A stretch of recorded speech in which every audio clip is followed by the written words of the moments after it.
भविष्य में पृथ्वी पर एक ऐसी भी युद्ध होगा जिसमें यीशु मसीह और एंटी क्राइस्ट के बीच में होगी। प्रकाशित वाक्य की पुस्तक में एंटी क्राइस्ट के रूप में जानी जाने वाली एक आकृति के प्रकट होने का उल्लेख है, जो शैतान का मनुष्य रूप होगा और वह दुनिया को धोखा देकर एक नई विश्व व्यवस्था स्थापित करके लाखों अनुयायी प्राप्त करेगा और वे परमेश्वर के चुने हुए लोगों के विरुद्ध भड़काएगा।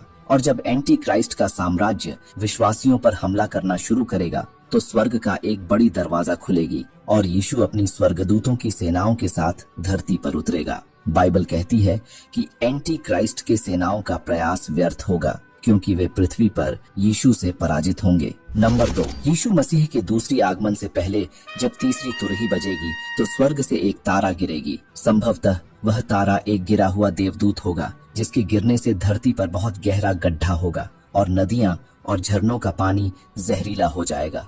और जब पांचवी तुरही बजेगी तो उसी गहरा गड्ढा के मध्यम से नरक की एक दरवाजा खुलेगी और टिड्डियों का एक झुंड निकलेगी और वे टिड्डियां असंतुलित लोगों को लक्षित करेंगे, उन्हें 5 महीनों तक कष्टदायक पीड़ा देंगे और उस अवधि के दौरान पीड़ित लोग अपनी पीड़ा से बचने के लिए मृत्यु की लालसा करेंगे, लेकिन मृत्यु उन्हें चकमा देगी। नंबर 3, बाइबल में लिखा गया है कि मनुष्य स्वर्गदूतों का न्याय करेंगे। पहला कुरिन्थियों अध्याय 6 में प्रेरित पौलुस हमें बताते हैं कि जब मसीह का दूसरी आगमन होगा तो जो लोग मसीह में मर चुके होंगे उन्हें पुनर्जीवित किया जाएगा और विश्वासियों के रूप में महिमामय पाप रहित शरीर दिए जाएंगे। वे नए शरीर पाप, दर्द और मृत्यु के भ्रष्टाचार से मुक्त होंगे, जिससे हम परमेश्वर की उपस्थिति में अनंत जीवन का आनंद ले सकेंगे। हमारे पुनरुत्थान वाले शरीर मसीह के पुनर्जीवित शरीर के समान होंगे और स्वर्गदूतों सहित सभी सृष्टि पर उनके अधिकार साझा करेंगे और परमेश्वर के राज्य में अधिकार के महत्वपूर्ण पदों पर आसीन होंगे।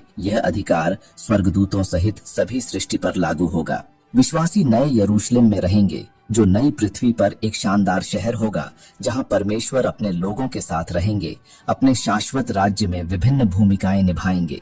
नंबर 4, मत्ती 22 में कुछ लोग स्वर्ग में विवाह के बारे में एक मुश्किल सवाल पूछकर यीशु को उलझाने की कोशिश कर रहे थे, तो यीशु ने उनसे कहा, स्वर्ग में न होगा कोई शादी का हाल, हम होंगे फरिश्तों से मिले जुले ख्याल। न पंख होंगे न प्रभामंडल का नूर, बस जीवन होगा जैसे स्वर्गदूतों का दस्तूर। न चिंता न दर्द न मौत का अंश होगा, बस ईश्वर की सेवा में सारा मन होगा। यीशु ने समझाया, स्वर्ग है खास, यहाँ नहीं थामेंगे हम इस दुनिया का पास। फरिश्तों की तरह हम भी होंगे मग्न ईश्वर की उपस्थिति में, जहाँ सब कुछ होगा सही और जगमग। वह जीवन का नया एक रूप होगा जहाँ सिर्फ ईश्वर ही हमारा ध्यान होगा।